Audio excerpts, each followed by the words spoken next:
Well, good evening, visitors. Welcome to the Australian War Memorial's Last Post ceremony. My name is Richard Cruz, and joining us today from the Australian Army is Lieutenant Colonel Adam Kavanagh. Tomorrow marks the commencement of a new sitting year for the 46th Parliament of Australia. We pause here in the commemorative area of the Australian War Memorial and reflect on the political, economic and religious freedoms afforded to us as Australians.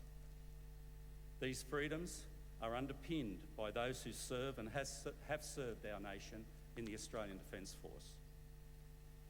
At the opposite end of Anzac Parade from the Parliament, this institution and the stories it tells reminds us what it means to be Australians.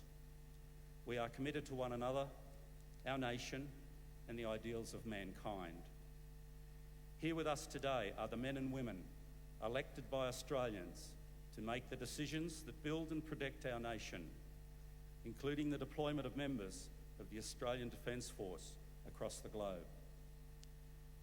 The roll of honour cloaking us reminds us of the cost of those decisions, as does the physical and emotional toll on those who have served.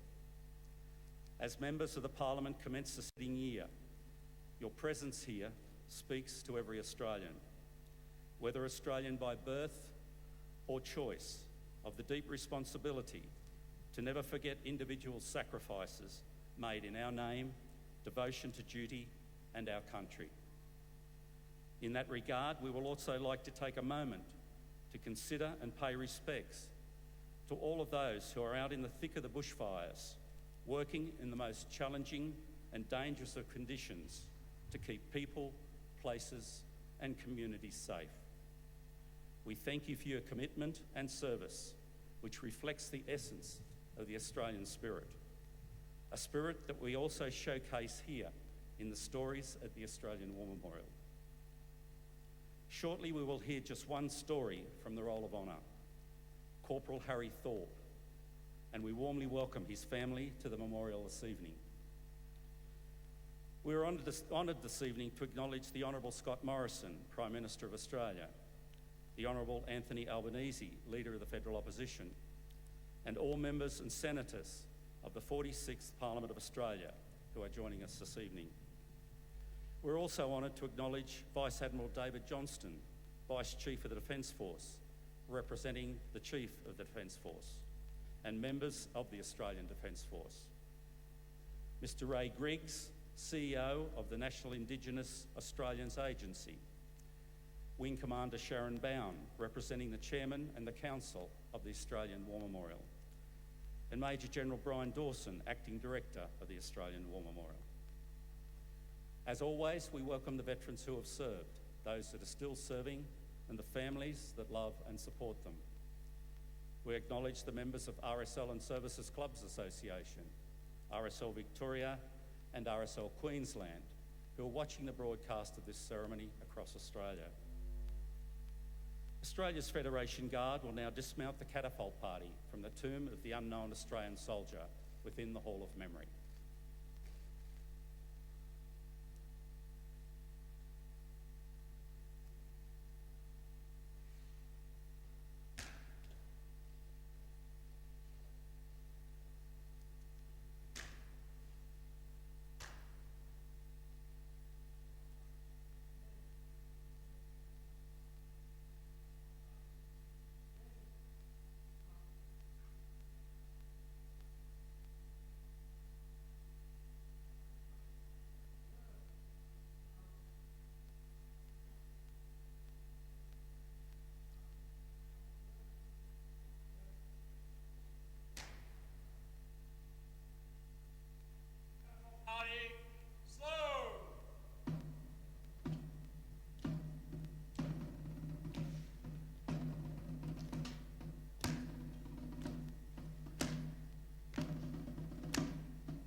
Party, halt! Catafalque Party, present! Arms. Catafalque Party, reverse!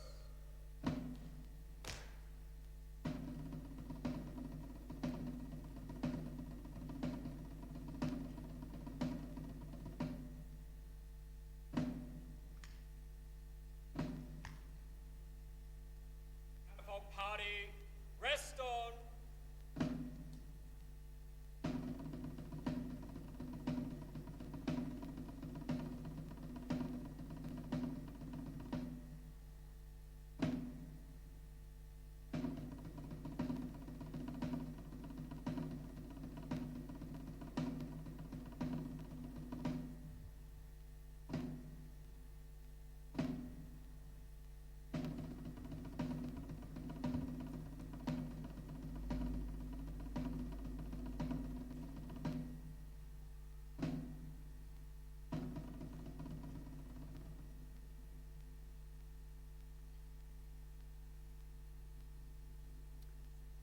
I would now like to invite the Honourable Scott Morrison, Prime Minister of Australia, to the lectern.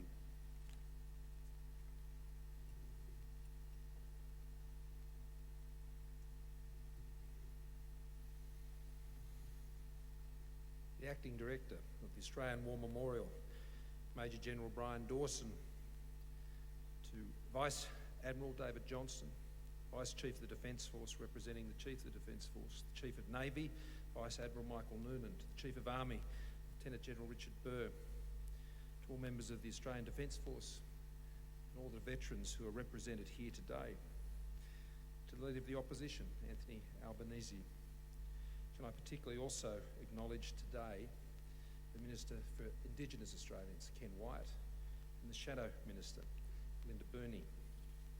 Colleagues, Australians all, let me begin by acknowledging the Ngunnawal people and paying my respects to their elders past, present and emerging. Can I also acknowledge the servicemen and servicewomen, the veterans, their families and their descendants who are here this afternoon? Can I join also in the acknowledgement of those who, even as we speak and as we see the smoke on the hills beyond Parliament House, all those who are serving out there today as volunteers in every capacity, from fighting fires to supporting those who are fighting them. We are gathered here in our nation's most sacred place. Here we can feel the soul of our country like no other and hear the voices from our past that provided for our today and our future. This place is a memorial to the fallen, a landmark of courage, perseverance and sacrifice, a physical pledge to never forget. Generations of Australians have come here to remember, to learn and to remind ourselves of the sacrifice made by those who have served and who serve to this day. And it is fitting to start our parliamentary year that members of the House of Representatives and Senate come here to remember, to come together and to draw strength, to heed the lessons so as not to repeat them in the future of past issues, and to remind ourselves of our duty to our country and those we serve. Here at this last post, we hear every day one story that symbolises that duty. One story at the going down of the sun. One story that stands for the more than 102,000 stories written on these walls about us. And this evening we hear the story of Corporal Harry Thorpe, an Indigenous man who gave everything for our country, for his country. A bullet in the leg at Pozieres, a bullet in the shoulder at Bullecourt, a final and fatal bullet in the stomach at Lyons Wood. Later you will hear of his courage. So let me speak not of his courage, but of his faith and his faith in us. Corporal Thorpe was one of around 1,100 Indigenous Australians who volunteered to serve in the First World War. It's easy to love a country that loves you. Much harder if you haven't been loved in return. The Australia of that time all but denied the existence of our Indigenous peoples. Indigenous men who enlisted weren't counted even as Australians. They didn't have the right to vote. They weren't counted in the census. Their very presence in the army was the result of recruiters turning a blind eye to the letter of the law that required European origin or descent. This was more than just equality denied. It was a denial of respect and human decency also. Worse, if an Indigenous soldier returned from war, they were denied access to soldier settlement schemes and often war pensions as well. All too often, the RSL was shut to them on every day but Anzac Day. In serving, our Indigenous soldiers chose to believe in a better Australia than the one they lived in and fought for. This story of belief and faith in us and what we could be as a nation and a people echoed into the Second World War, where some 4,000 Indigenous Australians served in Europe and North Africa. They fought in New Guinea, they suffered in Changi, and they defended the top end from Japan. And then we witnessed their service in Malaya, Korea, Borneo and Vietnam, in East Timor and the Solomons, in Iraq and Afghanistan and elsewhere. For too long, these stories were glossed over and they were forgotten. Now, we honour, as we always should have, our Indigenous service personnel more richly. It has been said that in the First World War, our Indigenous soldiers were anonymous because their courage, bravery and gallantry was overlooked. Fortunately, the bravery of Corporal Thorpe was not overlooked. He was recognised with the military medal. The citation said, "His splendid example inspired those under him," and it inspires us to this day. Corporal Thorpe didn't just inspire his men. He inspires today a Prime Minister, a Leader of the Opposition, the parliamentarians who gather here and those who stand around this wonderful memorial. He showed us what he believed we would become. He showed us what we could be. And he reminds us all that faith in this land may at times be difficult.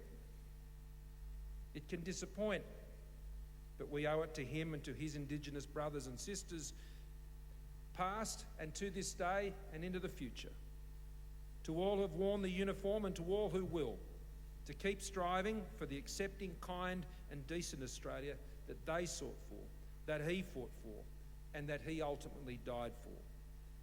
That is why we gather today, and it is a great honour to respect him today.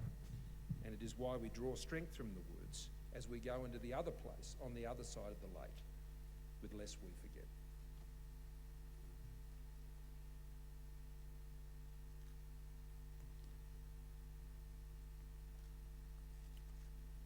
Thank you, Prime Minister.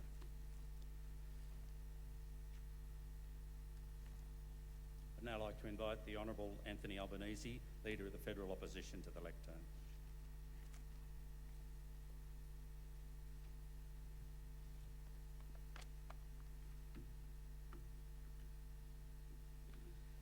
I join with the Prime Minister in acknowledging the traditional owners of the land on which we meet and pay my respect to their elders past and present.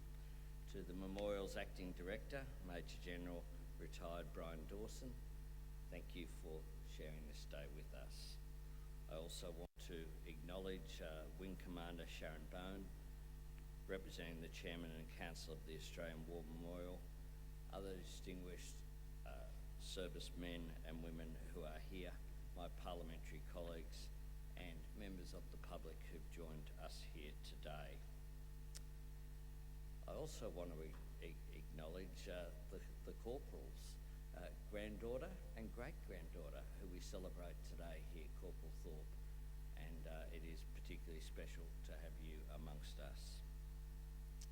In this place of solemnity and dignity, we are surrounded by the lessons of history, the successes, the futilities, the just causes, the knowledge that freedom does not come cheaply and that it cannot be taken for granted.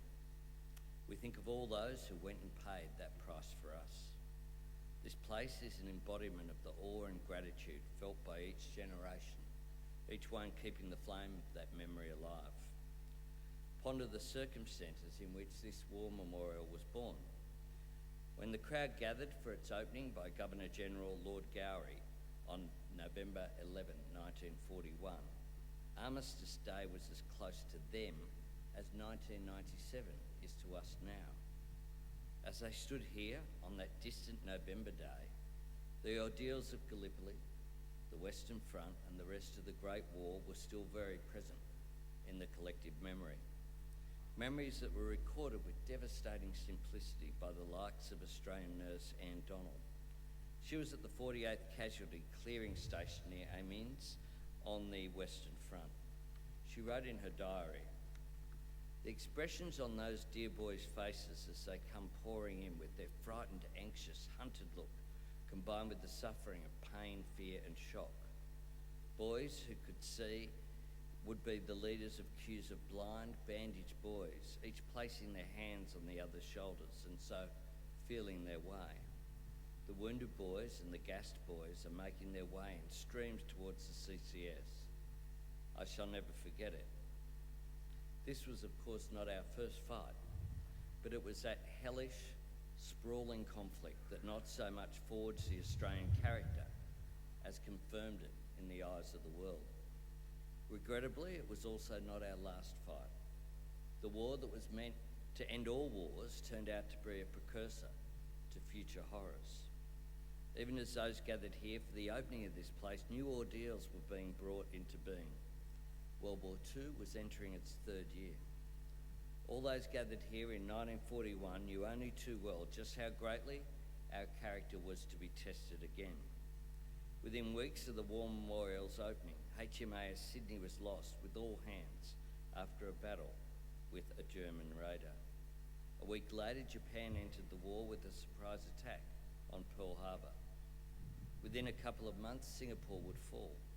And then with the bombing of Darwin, the war would arrive on our shores with full, terrible force.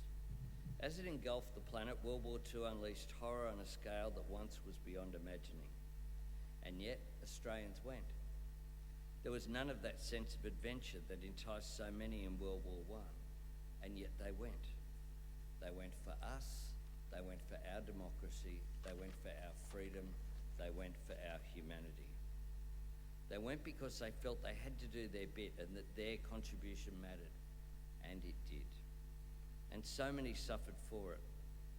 I always think with wonder of my mentor, Tommy Wren, who somehow emerged from the deprivation and cruelty of a prisoner of war camp as a tower of humanity. I also think of the privilege I had to get to know his comrade, Sir John Carrick, who arrived back here and made an enormous peacetime contribution for the other side of politics. Many would not be so fortunate, and as we know only too well, it would prove to be another war that would not put an end to war. But Australians keep signing up. Freedom keeps exacting its price. From the notes of the last post to the very walls of this building, we give our gratitude to all who have served and all who serve, and we never stop remembering. As Prime Minister John Curtin put it on the day the War Memorial was opened, no one who enters this building can leave it without some deepening and enriching of his inner spiritual life. He spoke of all that is contained within the memorial's walls as bringing us one step nearer to the ultimate meaning of all this courage, all this sacrifice, all this faith. And he understood innately that Canberra was its rightful home, declaring this memorial belongs, like the capital city itself, to all Australia. And just as Anne Donald vowed in her wartime diary, we will never let those it commemorates fade from memory, lest we forget.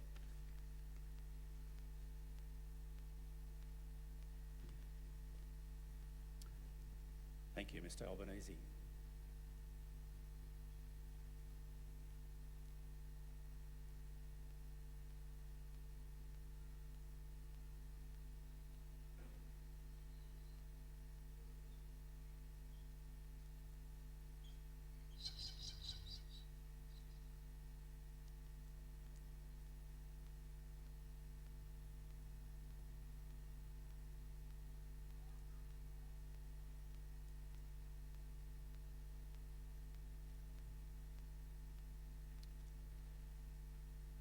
If you're able, I invite you all to please stand and join in singing the national anthem. Catapult Party, attention! Catapult Party, present! Arms.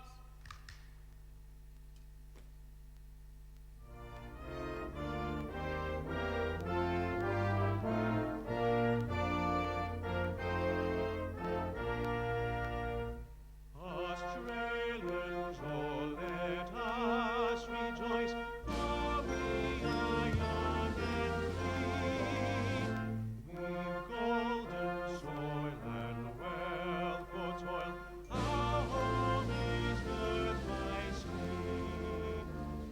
Our land abounds in nature's gifts, of beauty rich and rare. In history's page, let every stage advance Australia fair. Enjoy the strains and let us sing, advance Australia fair. Catapult Party, shoulder! Arms. Catapult Party, order! Arms. If you're able, please be seated. The Australian War Memorial was the vision of Charles Bean, Australia's First World War official historian. Bean landed with the Australian troops on Gallipoli and stayed with them at the front through to the end of the war. The idea of this national memorial and museum came to him at Pozières, France, in the depths of the bloody fighting of 1916. Bean's idea was that this would be a place where families and friends could mourn their loved ones buried in faraway places. It would also be a place that could help all Australians understand what these men and women had endured and what they had done for us. Bean's vision, to which we remain true, is best expressed as inscribed in the entrance to the memorial's galleries. Here is their spirit, in the heart of the land they loved, and here we guard the record which they themselves made. Tonight we'll read the story behind just one of those on the Roll of Honour, which lists the names of more than 102,000 men and women who have given their lives for us in war and on operations for more than a century. But first we present a lament, Flowers of the Forest. Wreaths and floral tributes will now be laid at the base of the pool of reflection in the following order.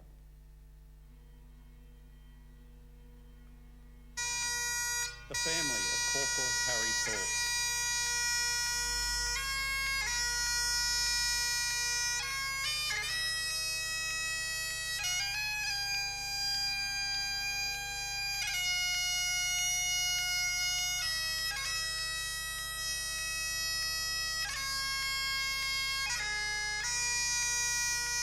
The Honourable Scott Morrison, Prime Minister of Australia, and the Honourable Anthony Albanese, Leader of the Federal Opposition.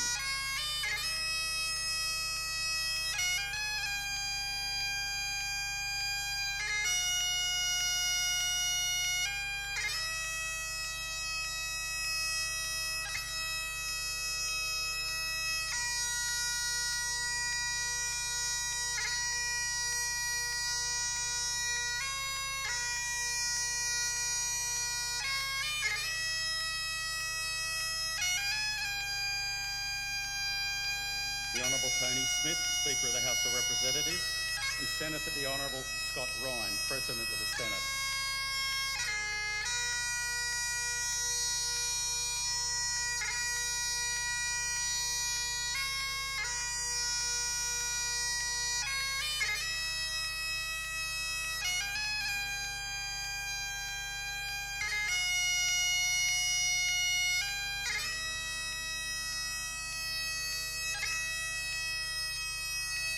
Senator the Honourable Linda Reynolds, Minister for Defence, and the Honourable Richard Miles, Shadow Minister for Defence.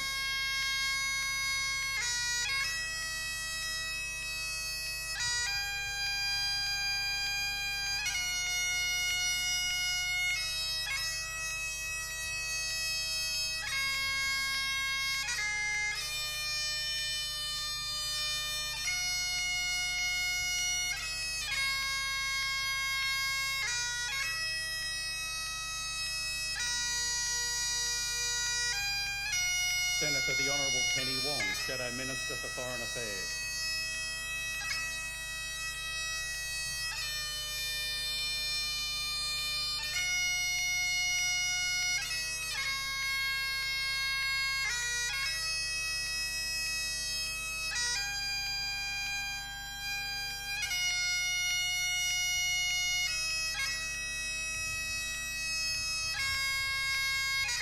The Honourable Darren Chester, Minister for Veterans and Defence Personnel, and the Honourable Shane Newman, Shadow Minister for Veterans Affairs and Defence Personnel.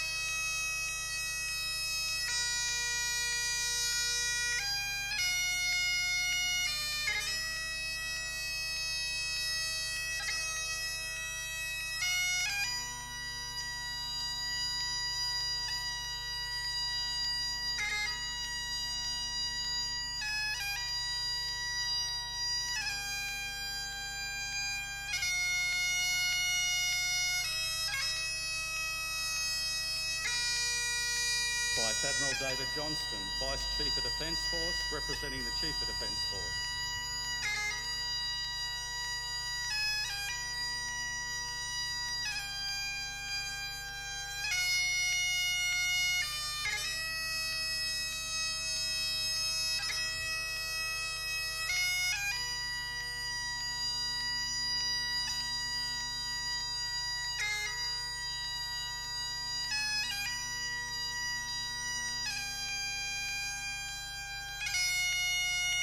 Wing Commander Sharon Bown, representing the Chairman of the Council of the Australian War Memorial, and Major General Brian Dawson, Acting Director of the Australian War Memorial.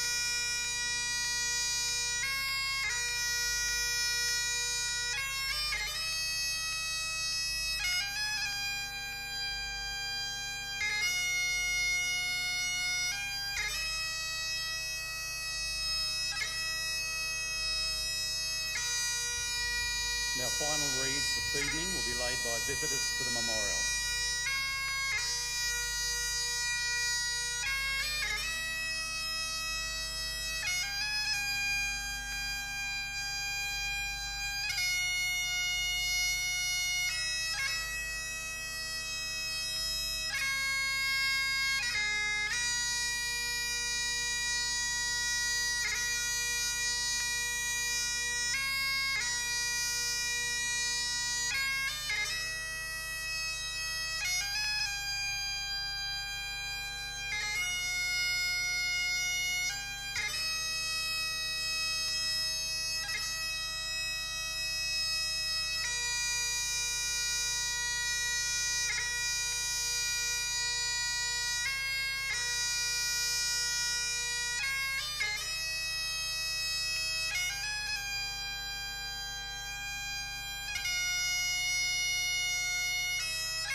Today, we remember and pay tribute to Corporal Harry Thorpe of the Australian Army.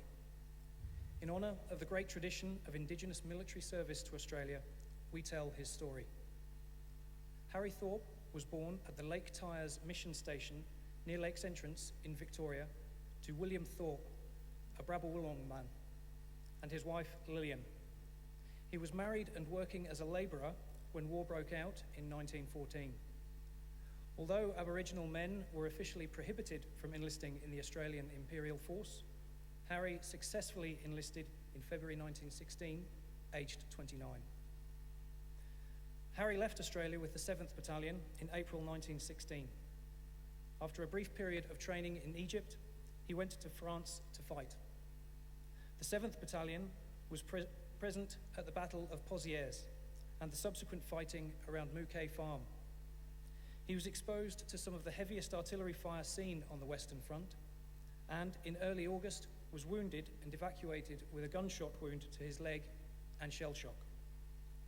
In early 1917, Harry was promoted to Lance Corporal. The 7th Battalion went into action around the French village of Bullecourt in May. Here, Harry was wounded for the second time when he was shot in the shoulder. After another period in hospital, Harry Thorpe once again rejoined his unit. In battle, he proved to be an able leader, and in October 1917, he was awarded with the Military Medal for handling his men with skill and materially assisting his company commander in the dangerous job of seeking out German infantry hiding in dugouts and pillboxes.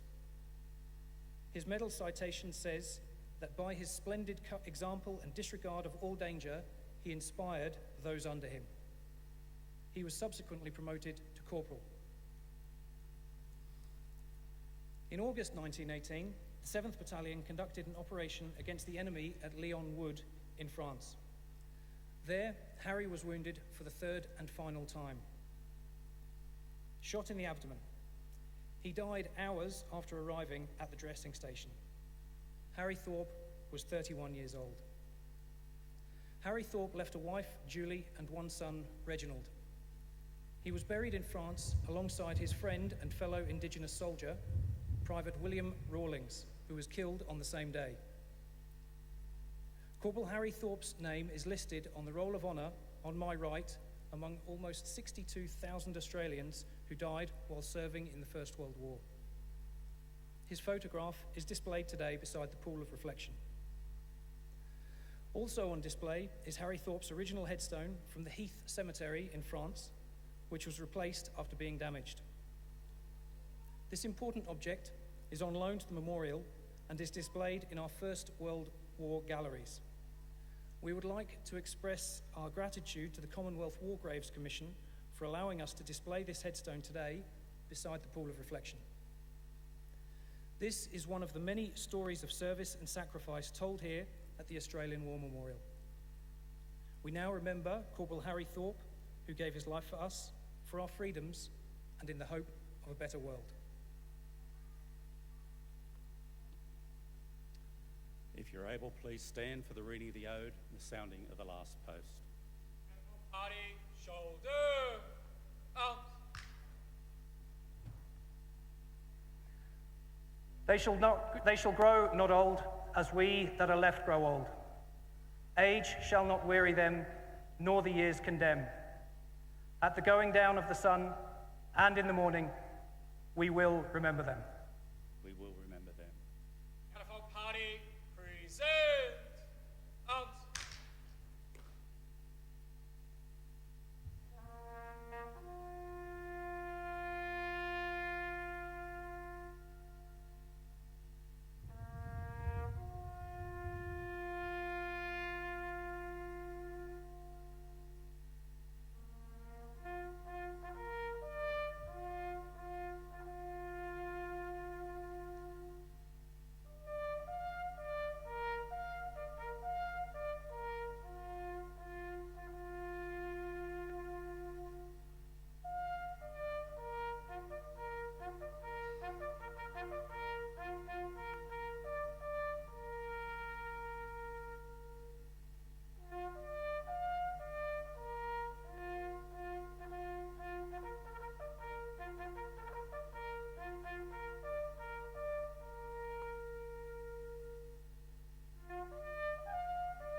lest we forget.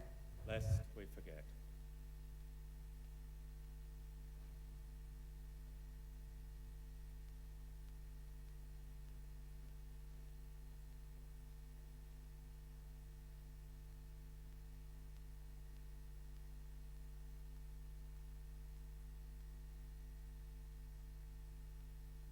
Party inwards, turn.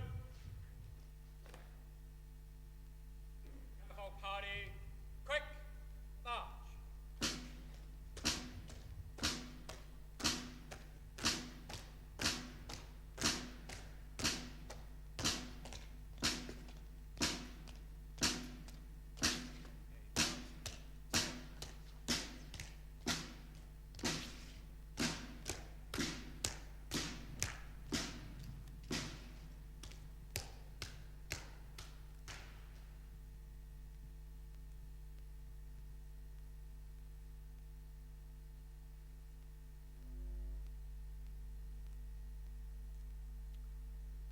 We leave you this evening with the words of the memorial's founder, Charles Bean. Many a man lying out there at Poziere or in the low scrub at Gallipoli, with his poor, tired senses barely working through the fever of his brain, has thought in his last moments, well, it's over. But in Australia, they will be proud of this. Ladies and gentlemen, girls and boys, that concludes this evening's last post ceremony. We thank you for visiting the Australian War Memorial and wish you all a very good evening. Thank you.